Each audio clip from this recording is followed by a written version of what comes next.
또 손님들을 주님의 이름으로 환영합니다.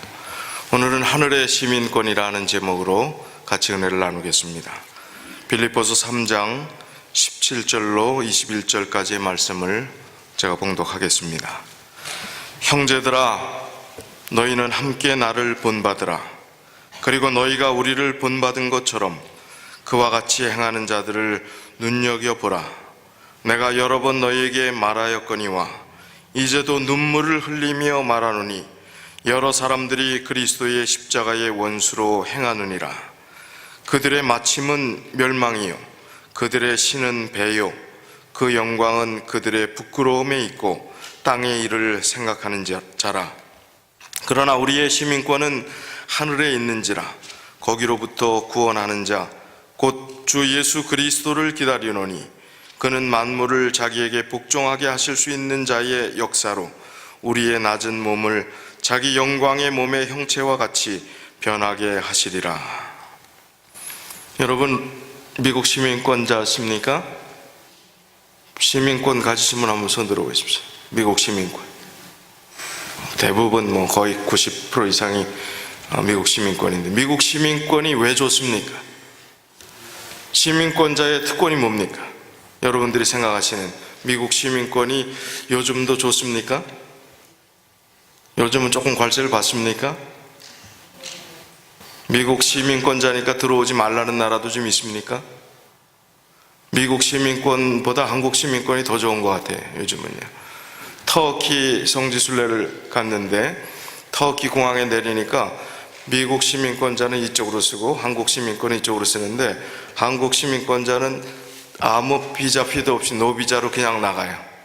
형제라고 아주 반갑다고 그러고, 미국 시민권자는 여기서 하고 돈을 50불씩 내야 됩니다. 미국 시민권이 옛말입니다. 근데 미국 시민권 하면 대단합니다. 옛날에 동경의 대상이었고, 그걸 딴다는 것은 100만 불을 주고라도 딸 수 있다면 그 돈 아낌없이 받고 싶은 것이 미국 시민권이었습니다. 미국 시민권자로서 가장 좋은 게 뭐가 있을까 제가 한번 생각해 봤더니, 좋은 것은 미국 시민이 어떤 나라에서 억류되어 있든지 분쟁이 생겼다든지 전쟁이 있을 때 자국민을 이 세상의 어떤 나라보다 가장 먼저 보호한다는 것. 그리고 북한에 억류되어 있던 사람도 아니 그 사람이 뭐가 높은 사람이라고 전직 대통령까지 가갖고 그 북한 정권하고 딜을 해갖고 빼오냔 말이에요. 그 뒷 배경에 대해서 한번 상상해 보셨습니까? 그냥 놔주겠어요? 그냥 말만 잘해서 전직 대통령 얼굴 보고 해주겠어요? 아니면 뭔가 바라는 게 있겠어요? 바라는 게 있고 많은 희생을 치러야 나올 수 있는 겁니다. 아직도 3명이 억류되어 있는데 아마 멀지 않은 시간 내에 해결되리라고 봅니다. 그게 아주 제일 좋은 장점인 것 같습니다. 그런데 이 말을 오늘 본문의 말씀을 한 사도 바울은 미국 시민권보다 그 당시 너무나 파워 있는 어느 나라 시민권? 로마 시민권자였습니다. 이 로마 시민권은 살 수도 있고 노예 생활 10년을 아주 착실하게 잘하면 로마 시민권을 상으로 주기도 하고, 또 대대로 그 로마 나라에서 태어났기 때문에 그렇게 자연스럽게 받는 그런 시민권이 로마 시민권을 얻을 수 있는 그런 상황이었습니다. 이 로마 시민권은 사람들이 얼마나 그것을 받기를 원했는가 하면 그 혜택이 어떤 나라에 가도 로마 시민권자는 함부로 할 수가 없습니다. 사도 바울이 사실은 로마 시민권자라고 먼저 이야기했으면 고통당하지 않을 상당히 많은 부분을 그 얘기를 하지 않으므로 고통당했어요. 시컷 매맞고 빌립보 감옥에 갇혔는데 나중에 뭐라고 그래요? 내가 시민권자라고 하니까 거기 있는 간수나 아마 그 위에 높은 사람들이 벌벌 떠는 겁니다. 로마 시민권자를 이렇게 두들겨 팼으니 이제 우리 문책당하면 어떨까? 그 천부장하고 대화가 또 나오지 않습니까? 사도행전 15장, 22장, 25장에 그 이야기들이 나오는데, 천부장은 나는 시민권을 산 사람이다 그런 표현이 나옵니다. 사도 바울은 나면서부터 뭐라고 그랬어요? 나는 나면서부터 시민권자다. 다소 출신인 이 바울이 로마에서 태생이 아닌 그분이 어떻게 시민권자가 되었을까? 그것은 그의 조부나 아버지, 알 수는 없지만 정복 국가의 가장 중요한 역할을 하고 이제 화합하고 또 이 사람들의 이 속국들의 그 유지들을 잘 화친하면서 융화 정책을 펴는 로마 제국의 그 정책으로 인해서 사도 바울의 집안은 굉장히 유족한 그리고 영향력 있는 그런 집안이었을 것을 우리가 상상하고 있습니다. 그래서 이미 가지고 있었습니다. 그래서 사도 바울이 사형에 해당되는 죄를 당했다 할지라도 로마 시민권자는 로마 황제 앞에서 상고할 권한이 있습니다. 로마 시민권. 그래서 마지막에 가이사 앞에 서게 되는 이유도 그런 것입니다. 로마 시민권으로 인해서 그의 선교 사역도 아주 빠른 진행을 가졌던 것도 분명합니다.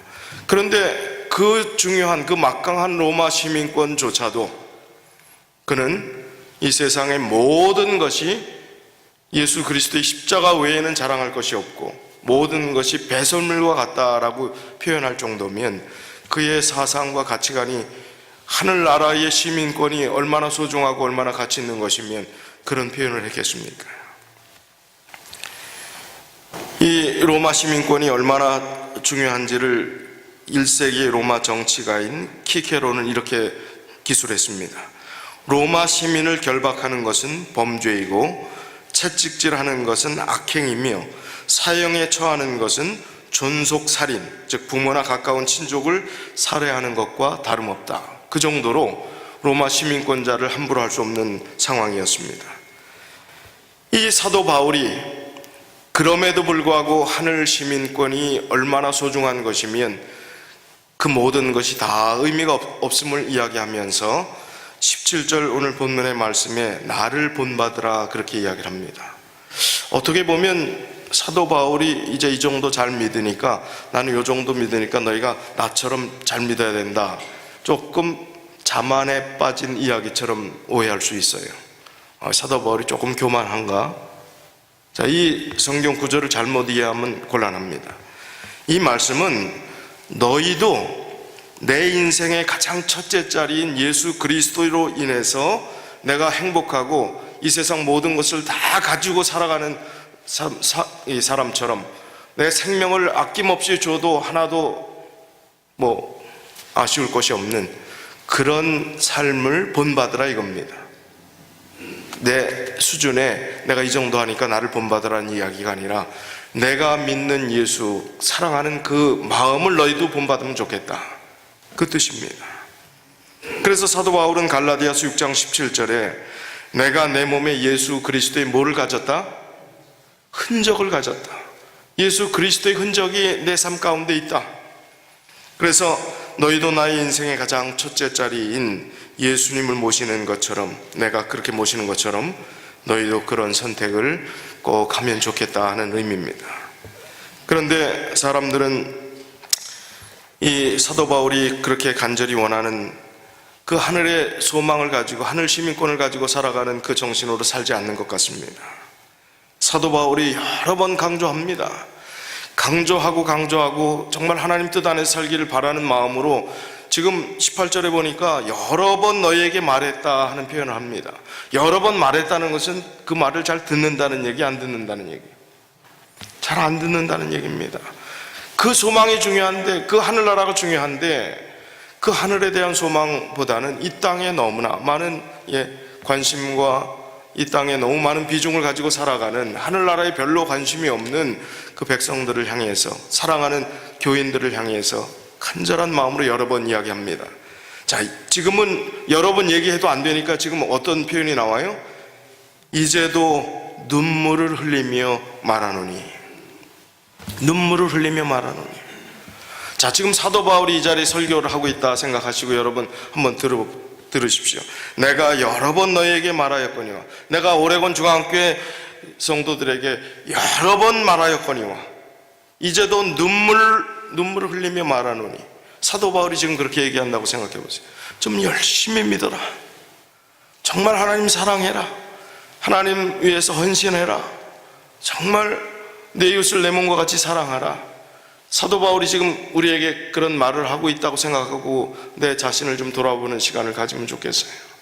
겨우 억지로 그냥 떠날 수 없으니까 믿는 그 수준이 아니라 자원하는 마음으로 모든 집회 열심히 정말 출석하고 일찍 오고 늦게 가고 사랑하고 헌신하고 희생하고 하는 그런 마음으로 열심히 좀 믿음 생활하면 좋겠다. 사도 바울이 아마 여기 있으면 그렇게 우리에게 눈물을 흘리면서 아마 강조할 거예요.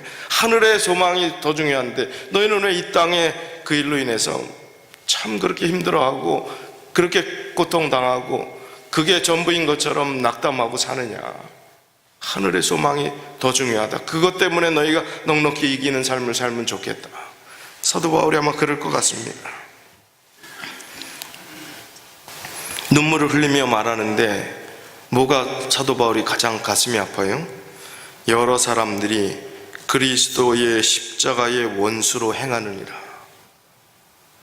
십자가의 원수로 행한다. 그 표현은 어떤 표현입니까? 예수 그리스도의 십자가의 공로를 무력화시키는, 무효화시키는 행동을 한다 이겁니다. 고린도전서 2장 2절을 보면 내가 너희 중에서 예수 그리스도와 그의 십자가에 못 박히신 것 외에는 아무것도 알지 아니하기로 작정하였습니다. 얼마나 소중하고 중요하면 십자가 외에 아무것도 아니라 그렇게 표현했겠습니까? 그 당시 신약 성경이 오늘날 우리가 보는 것처럼 정경화되어 있지 않던 시절이었기 때문에 초기 교회가 든든한 말씀의 기초 위에 서지 못했습니다. 그러니까 거짓 교사들이 와서 뭐 목회자가 있습니까? 사도 바울도 가끔씩 순회하는데요. 그러면 자기가 하나님께 특별한 빚을 받았다. 그리고 내가 하나님의 말씀 가운데서 이런 은혜를 입었다라고 이야기하는 거짓 교사들이 와갖고 아주 뭐 이야기하고 그럴듯하게 이야기를 하면 거기에 그냥 바람을 타는 겁니다. 교회들이, 성도들이 헷가닥 넘어가는 거예요. 사도 바울은 그것을 주의하라고 그랬습니다. 그 당시 사도 바울 당시에 잘못된 사상으로 가리키는 거짓 교사들이 너무나 많았기 때문에 바른 신앙, 바른 믿음을 가지라는 것입니다. 오늘날도 마찬가지입니다. 우리가 하나님의 말씀 그대로 정말 이 말씀을 왜곡하지 않고 사람이 바꿔놓은 그런 나를 저희가 믿는 것이 아니라 아무리 현실이 어렵고 많은 사람들이 혹 다른 이단이라고 이야기할지라도 하나님의 계명을 지키고 순종하고 하나님께서 원하시는 그 안식일을 준행하는 것으로부터 시작해서 모든 하나님의 말씀대로 순종하고자 하는 최선을 다하는 것이 하나님 말씀 가운데서 이 세파의 수많은 소리들 가운데서 수많은 이론들 가운데서 수많은 교파들 가운데서 우리가 하나님 말씀 그대로 살아가는 것이 바른 신앙이고 가장 안전한 신앙인 것을 우리가 분명히 확신해야 하는 것입니다. 그 당시 이단 사상이 뭐였냐면 세 가지 사도 바울 당시에 특별히 잘못된 사상들이 교회에 큰 어려움을 줬는데 첫 번째는 유대교의 율법주의였습니다. 예수님의 십자가의 공로가 아닌 율법을 철저히 지켜야 구원받는다는 것이었습니다. 에비온주의라 하는 것이 나중에 이제 그 율법주의자들에 의해서 생성된 무리들인데 이 에비온주의는 지금 어떤 교파에서 예수 그리스도를 하나님의 아들 삼위일체를 부인하고 그냥 인간이 좀 신격화된 그런 존재로 이야기하는 것처럼 이 에비온주의의 영향을 받아서 여호와쟁이들이 그렇게 예수님을 피조물로 간주하지요. 이 에비온주의가 바로 그랬습니다. 예수님은 하나의 인간이지만 워낙 출중한 분이고 선지자 이상 분이니까 인간보다 최대한 높여갖고 신격화시키자, 신처럼 여기자, 인간이지만 신처럼 여기자 하는 그 개념으로 발전하게 됩니다.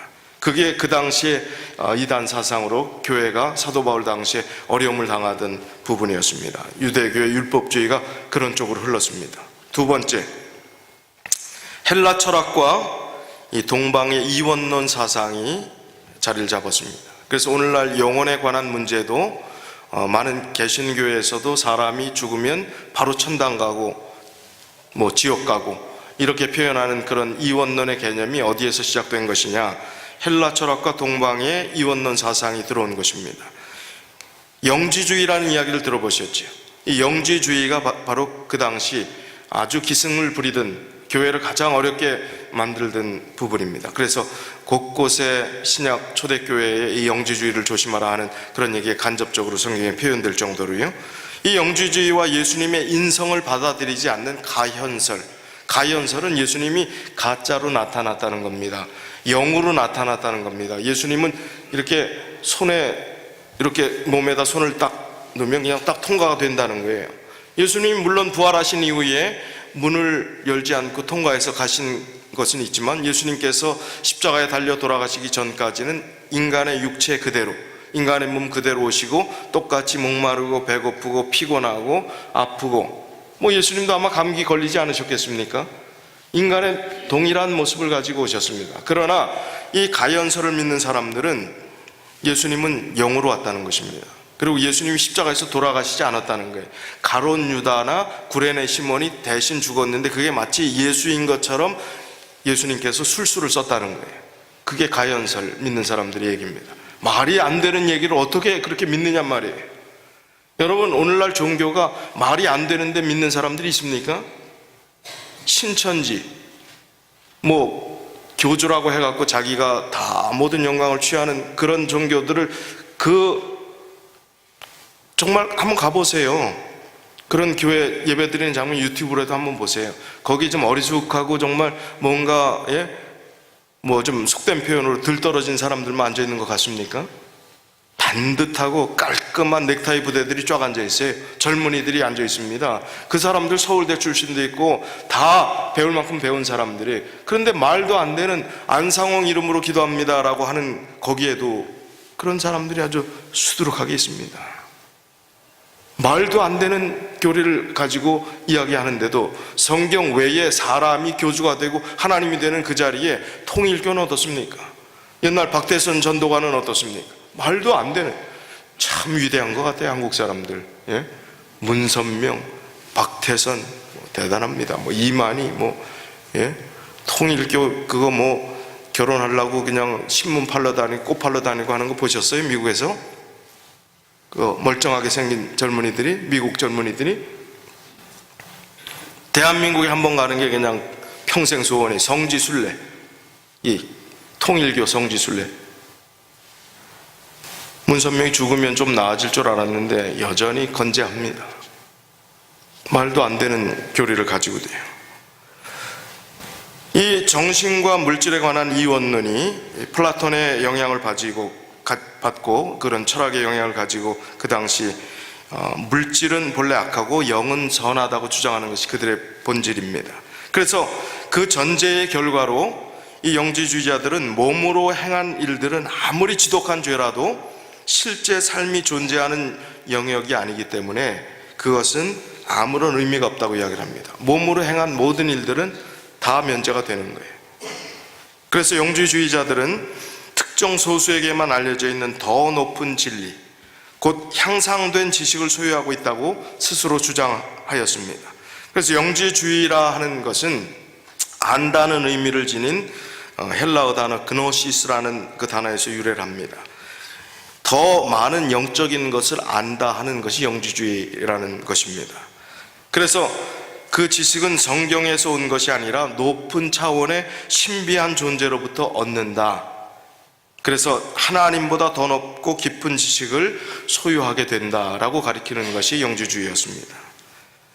그리고 세 번째는 신비주의입니다. 나중에는 이 신비주의가 몬타니즘이라 하는 것으로 발전하게 되는데 여기에서 나온 계열이 펜타코스탈입니다. 신유의 은사, 병 고치고 기도원에서 안수하고 그냥 팍팍 때려서 그냥 머리 쳐서 넘어뜨리고 그건 병 났다고 그러고 하는 그런 개념들이 신비주의, 그런 일들이 이미 사도 바울 당시에 있었어요. 하나님의 권능으로 제자들에게 주신 능력으로 병자를 고치는 그것이 아니라 이런 신비주의적인 경향으로 그렇게 하는 게 있었습니다. 그래서 몬타누스, 바로 이 몬타니즘으로 발전하게 되는데 성령에 대한 그릇된 사상에서 시한부 종말론으로 발전했고 또 거짓 계시 운동으로 발전합니다. 그래서 순교를 막 서로 하려고 그랬어요. 순교. 그런 모습까지요. 그래서 임박한 재림에 대한 열망, 예언과 방언, 영적 은사를 강조하고 금욕 생활을 강조하고 거짓 계시 운동을 했던 그런 흐름으로 계속 교회를 어지럽혔습니다. 이것이 모두 십자가의 예수 그리스도의 공로를 무력화시키는 행동들을 했다는 것입니다. 그러니까 참 신앙을 가지고 바르게 믿어야 되는데 바른 길에 서서 정말 이건 운명에 걸린 문제거든요. 내가 어떤 종파를 선택하느냐, 어떤 신앙을 하느냐에 따라서 하나님 이름만 부르면 다 하나님께서 받아주신다고요? 구원해 주신다고요? 성경 전체를 낱낱이 보면 그건 아니잖아요. 하나님의 뜻대로 주여 주여 하는 자마다 다 천국에 들어갈 것이 아니요 오직 아버지의 뜻대로 행하는 자라에 들어가리라. 이 행함이 율법은 아니지요. 행동을 이야기하는 그런 율법주의는 아니지요. 그러나 아버지의 뜻대로 하나님의 말씀에 근거한 신앙을 사는 사람들을 이야기하는 것은 분명한 사실이지 않습니까? 십자가의 효력을 무력화시키는 그런 행동들이 나와서 사도 바울이 너무나 괴로웠습니다. 그래서 울면서 여러 차례 권면하는 것입니다. 예수 그리스도의 십자가 외에는 자랑할 것이 없다. 십자가를 계속 강조하고 이 세상의 모든 것은 아무 의미가 없다. 하늘나라의 소망이 중요한 것이다라고 강조한 이유도 바로 거기에 있는 것입니다. 그들은 19절에 보니까 그들의 마지막 결론은, 하나님 없이 살아가는 사람들의 결론은 뭐라고요? 하나님을 믿지만 엉터리로 잘못된 사상으로 믿는 사람들의 결론은 뭐라고요? 멸망이요. 그들의 신은 뭐요? 배. 그 영광은 그들의 부끄러움에 있고, 자기들은 영광이라고 생각하고 누리고 있다고 생각하는데 결국 그것은 뭐라고요? 부끄러움밖에 되지 않는다는 거예요. 땅의 일을 생각하는 자라, 하늘 백성과 반대되는 삶을 살고 있는 그 어리석고 안타까운 백성들을 향해서 울면서 사도 바울은 이야기하는 것입니다. 하나님께 영광을 돌리는 삶을 살아야 할 텐데 그 자신의 세상에서 썩어질 것, 마땅히 부끄러워야 할 죄를 영광으로 여기고 사는 사람들의 삶의 모습을 아주 가슴 아파한 것입니다. 땅의 일을 생각하는 자라. 그러나 골로새서 3장 1절로 3절에 보면 땅의 일을 생각하지 말라고요. 그러므로 너희가 그리스도와 함께 다시 살리심을 받았으면 위의 것을 찾으라. 하늘나라를 그리워하고 하늘나라의 소망을 가지고 하늘나라 것을 찾으라는 것입니다. 거기는 그리스도께서 하나님 우편에 앉아 계시느니라. 위의 것을 생각하고 땅의 것을 생각하지 말라. 이는 너희가 죽었고 너희 생명이 그리스도와 함께 하나님 안에 감추어졌습니다. 하늘나라를 생각하라는 것입니다. 그 용어 자체에 인간이라고 하는 용어 자체, 안트로포스라고 하는 그 인간이라는 단어가 이미 하늘을 바라보는 존재라는 뜻이죠. 안이라고 하는 건 위를 전치사, 위로라는 전치사와 트로포스, 바라보다, 위를 바라보는 존재가 인간이라는 것입니다. 땅을 바라보는 것은 뭐예요? 땅을 바라보는 건 뭐예요? 네발짐승. 사람은 네발짐승이 아닙니다. 직립보행, 우리가 세계사 시간에 배웠잖아요. 인간과 동물의 차이점, 언어, 종교, 직립보행 이야기하잖아요. 직립보행이라는 건 뭐예요? 우린 뭘 바라봐야 된다고요? 땅을 바라보고, 땅만 바라보고 살 존재가 아니라 하늘을 바라보고 살도록 하나님께서 당신의 형상을 따라서 우리를 창조해 주셨다는 것입니다. 그런데 하늘은 안 바라보고 땅만 바라보고 산다면 그것은 인간이라고 하는 그 단어가 바뀌어야 돼요. 뭘로 바뀌어야 될까요? 개, 돼지, 소. 아니 한번 보세요. 개, 돼지, 소. 개 체면 차리는 것 좀 보셨어요? 훈련시켜서 가만히 있어 그러고 콧등에다 비스켓 하나 놔주고 좀 기다리라고 그러면 조금 기다리지만, 먹는 것에 가장 약한 게 뭐예요? 훈련은 뭘로 시켜요? 다 먹는 거로 시키는 거예요. 앉아 훈련시킬 때는 먹을 거 가지고 이렇게 하면 자연히 이렇게 돌아가니까 앉게 돼요. 그러니까 몇 번 하다 보면 습관이 돼갖고 그게 안절하는 명령이 익숙해지는 거예요. 다 먹는 거 가지고 하는 겁니다. 우리가 먹는 것 가지고만 사는 존재라면, 먹기 위해서 사는 존재라면, 이 땅의 것을 바라보면서 사는 존재라면, 그것은 개와 돼지와 하루 종일 먹잖아요. 돼지는 절제하는 거 보셨어요? 아, 이제 배부르니까 좀 그만 먹겠다. 소 하루 종일 뜯잖아요. 들 나가보시면 여기 목장들이 있는데 뭐 가끔 쉬는 소가 있는지 모르지만 대부분의 90% 이상의 소는 뭐예요? 계속 뜯어먹어요. 되새김질도 하고 뭐 하면서. 짐승과 사람이 다른 것은 일만 하고 영의 것을, 하늘 것을 생각지 않고 거기에 치중하는 것은 짐승과 다를 것이 없는 것입니다. 이건 제 얘기가 아니라 성경의 말씀이고, 멸망하는 자들의 모습이 아래 것을 생각하고 땅의 것을 생각하고 결국에 멸망한 것이고 자기 배를 생각하고 죄된 영광을 자랑하고 하는 것이라, 그 인간의 모습이라는 것입니다. 아, 이건 우리랑 상관없는 이야기지. 아니에요. 우리랑도 상관이 있습니다. 교회 안에 있다고 안심할 수 없습니다. 우리의 사고방식이, 우리의 삶의 비중이, 우리의 생각의 많은 부분들이 땅의 것을 생각하고 살아가면서 영의 것을 갉아먹는다면, 그 비중이, 균형이 깨졌다면, 그것은 사도 바울의 이 본문의 말씀, 오늘의 호소를 깊이 명심해야 될, 정말 사도 바울의 호소를 마음속에 담아야 될 우리들이 되는 것입니다. 20절에 그러나 우리의 시민권은 하늘에 있는지라 거기로부터 구원하는 자 곧 주 예수 그리스도를 기다리노니. 하늘 시민권, 이 세상에서 제일 좋다고 하던 그 당시 로마 시민권도 의미가 없다는 것입니다. 미국 시민권도 한계가 있는 것입니다. 영원한 하늘 시민권을 가진 그 존재, 요한계시록 21장 22절로 26절에 보니까 성 안에서 내가 성전을 보지 못하였으니 이는 주 하나님 곧 전능하신 이와 및 어린 양이 그 성전이심이라.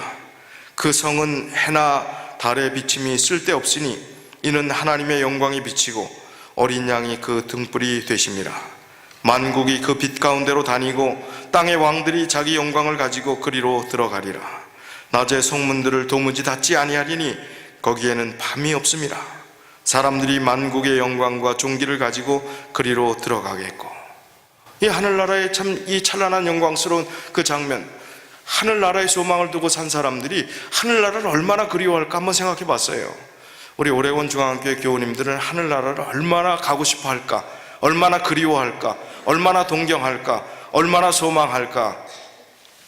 하늘나라 있을까? 글쎄, 얼마나 애타게 간절한 마음으로 사모하십니까? 간절한 마음으로 사모해야 되는 것 아닙니까? 이 세상에 어떠한 것보다 우리가 지금 존재하는 예수 그리스도 안에 들어온 이후로 바라고 기다리고 간절히 손꼽아 기다려야 될 그날이, 그 하늘을, 그 나라에서 살 예수 그리스도를 만나야 될 그 모습 아니겠습니까? 우리가 착각하지 말아야 될 것은 이 땅에 살아가는 우리의 짧은 삶이 나그네 인생길이라는 것을 절대로 잊지 말아야 합니다. 저는 찬미 중에서 392장을 보면 제목이 참 아주 가슴에 와닿아요. 이 땅의 낯선 자, 이 땅의 낯선 자 된 나. 여러분, 이 땅의 낯선 자가 되어야 합니다. 이 땅에서 익숙한 자가 되어서는 안 되겠습니다. 이 땅은 거쳐가는 것이기 때문에 나그네 인생길이고, 이 땅은 익숙하지 않은 것이 되어야 하는 것입니다. 이 땅의 낯선 자 된 내가 기뻐할 수 있는 이유는, 그리고 감사할 수 있는 이유는, 이 땅을 행복하게 살 수 있는 이유는 하늘나라가 나의 갈 본향이기 때문에, 그것이 나의 삶의 중심이기 때문에, 그것에 우리의 삶의 결론이 보장되어 있기 때문에, 이 낯선 나그네 인생길 힘들어도 우리가 주님 의지하고 넉넉히 살 의미가 있다고 이야기를 하고 이 땅에서 최선을 다해서 살아가게 되는 것입니다. 이 찬미가 참 너무 좋아서, 이 가사도 좋고 다 좋아서 우리가 한번 좀 같이 불러보는 시간을 좀 가지면 좋겠습니다. 제가 1절을 부르고 여러분들께서 2절, 3절을 같이 좀 불러주시면 좋을 것 같습니다. 여기 반주가 있으니까 불러보겠습니다. 1절을 제가 하겠습니다.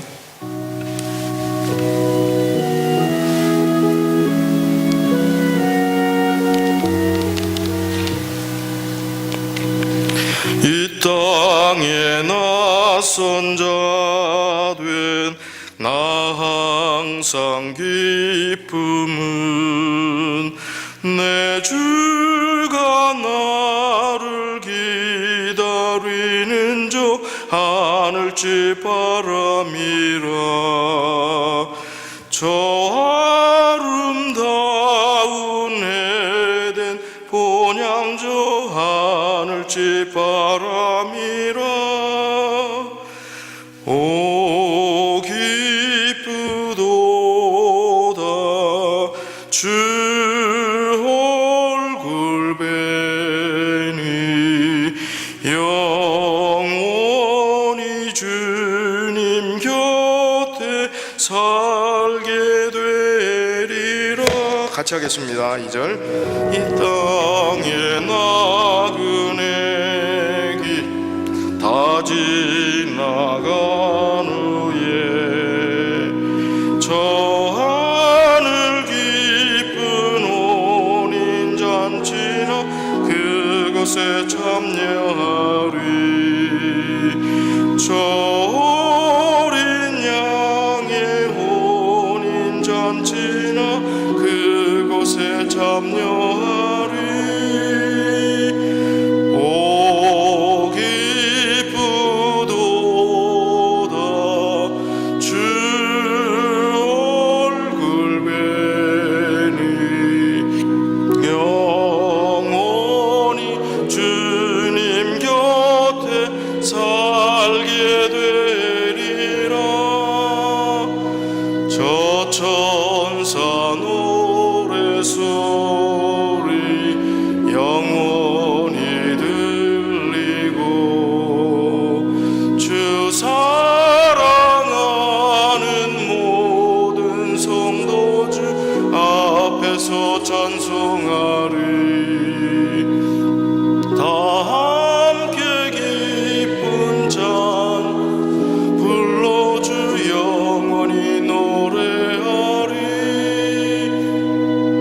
오 기쁘도다 주 얼굴 뵈니 영원히 주님 곁에 살게 되리라. 참 얼마나 은혜로운 찬양인지요. 우리가 이 땅에 낯선 자 되었다는 사실을 한시라도 잊어버리지 말아야 되겠습니다. 우리의 갈 본향이 하나님께서 예비하신 그 아름다운 본향이 우리에게 있기 때문에 우리가 이 땅에서 찬양하며 어렵고 힘들어도 감사하며 끝까지 포기하지 않고 그 믿음 지키고 주님 오시는 그날까지 믿음의 경주를 계속해야 되는 것입니다. 21절에 보니까 우리를 변화시켜 주시겠다고요. 그는 만물을 자기에게 복종하게 하실 수 있는 자의 역사로 우리의 낮은 몸을 자기 영광의 몸의 형체와 같이 변하게 하시리라. 이 말씀은 우리의 연약한 모든 부분, 지금 늙고 병들고 아프고 하는 그 모습 그대로 하늘나라에 데려가지 않겠다는 것입니다. 변화시켜 주시겠다고요. 회복시켜 주시겠다고요. 고린도전서 15장 51절 53절에 죽은 자도 티끌로 돌아간 자도 하나님께서 부활시켜 주시겠다고요. 보라 내가 너희에게 비밀을 말하노니 우리가 다 잠잘 것이 아니요 마지막 나팔에 순식간에 호련히 다 변화되리니 나팔 소리가 나매 죽은 자들이 썩지 아니할 것으로 다시 살아나고 우리도 변화되리라. 이 썩을 것이 반드시 썩지 아니할 것을 입겠고 이 죽을 것이 죽지 아니함을 입으리로다. 변화시켜 주시겠다는 것입니다. 지금은 고린도전서 13장 12절에 보니까 우리가 지금은 거울로 보는 것 같이 희미하나 그때에는 얼굴과 얼굴을 대하여 볼 것이라. 지금은 내가 부분적으로 아나 그때에는 주께서 나를 아신 것 같이 내가 온전히 알게 되리라. 저는 한 영상을 보면서 마음의 감동을 받았습니다. 요즘 현대 기술이 얼마나 좋아졌냐면요, 미국의 특별히 백인 남성들이 생맹이 많습니다. 컬러 블라인드라고 하지요. 생맹, 색약, 색전, 또 색각, 여러 비슷한 단어들이 있는데 색깔을 구별하지 못하는 것입니다. 그런데 요즘은 특수 안경이 아주 이제 저렴하게 나와서 일반인들도 그것을 보면 색깔을 구별할 수 있게 되었어요. 캘리포니아에 사는 한 형제가 나면서부터 이 생맹이었습니다. 청년이 될 때까지 색깔을 알지도 못하고 자랐던 이 청년이 그 안경을 쓰고 색깔을 인생에서 처음 봤던 그 감격의 장면, 이 영상을 잠깐 좀 보시도록 하겠습니다. 선천성 생맹으로 태어난 지미와 제이스 형제. 아버지가 알록달록한 풍선을 보여주며 무슨 색인지 물어보지만 대답하지 못합니다. 하지만 곧이어 엔크로마의 생맹 교정 안경을 쓴 형제는 갑자기 울음을 터뜨리며 말을 잇지 못합니다. 어떤 색깔이 보이냐는 어머니의 거듭된 물음에도 형제는 대답 못하고 서로 꼭 껴안습니다.